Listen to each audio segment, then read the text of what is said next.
ध्यान देंगे स्टूडेंट, आप सबका आज का मैथ का ट्यूशन है। वो मैथ का ट्यूशन आप सबका है, ध्यान दीजिएगा। प्रतिशत में बाटा ज्ञात कीजिए। प्रतिशत में बाटा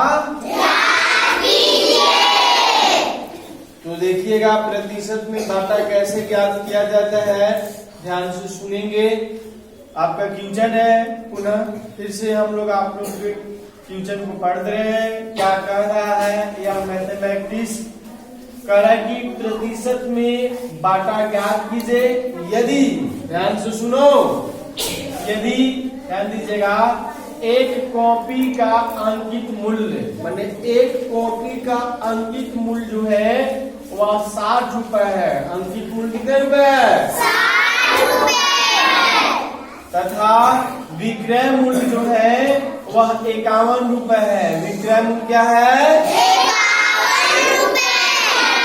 माने यह ट्यूशन आपको कहने का मतलब यह कह रहा है कि एक कॉपी का अंकित मूल्य जो है वह 60 रुपए है, और तथा ध्यान दीजिएगा विक्रय मूल्य जो है वह 51 रुपए है। कितना रुपए है? 51 रुपए। तो ध्यान से देख लीजिएगा कैसे यह हम लोग को हल किया गया है, अच्छे से समझेंगे। बहुत ही इसका इजी तरीके से हल किया गया है, देख लीजिएगा। लिखा हुआ है हल, कॉपी का अंकित मूल्य जो है देखिए 60 रुपए है, 60 रुपए है। विक्रय मूल्य जो है वह देख लीजिएगा, विक्रय मूल्य जो है देख लीजिएगा, विक्रय मूल्य जो हम लोग को दिया हुआ है देख लीजिएगा, विक्रय मूल्य वह 51 रुपए है, तो 51 रुपए दिया गया है। हम लोग को बट्टा निकालना है, तो बट्टा इज इक्वल टू, ध्यान दीजिएगा, ये वाला 60 माइनस देकर के ये वाला 51, ठीक है।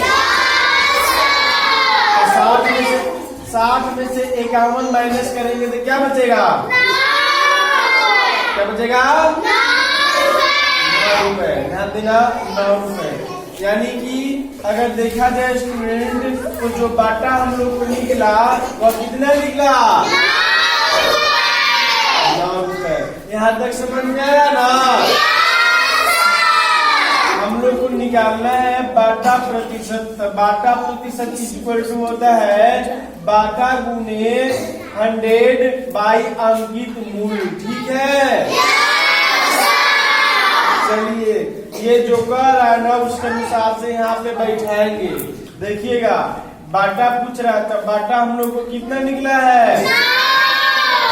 9। ये वाला गुना हो गया, ये वाला 100 हो गया, ये 22 हो गया। अंकित मूल्य पूछ रहा था, अंकित मूल्य कितना है? 60। समझ में आ रहा है? अब देखो बन गया 9 गुने 100 किए तो कितना आया? ये 22 हो गया, ये 60 हो गया, हो गया।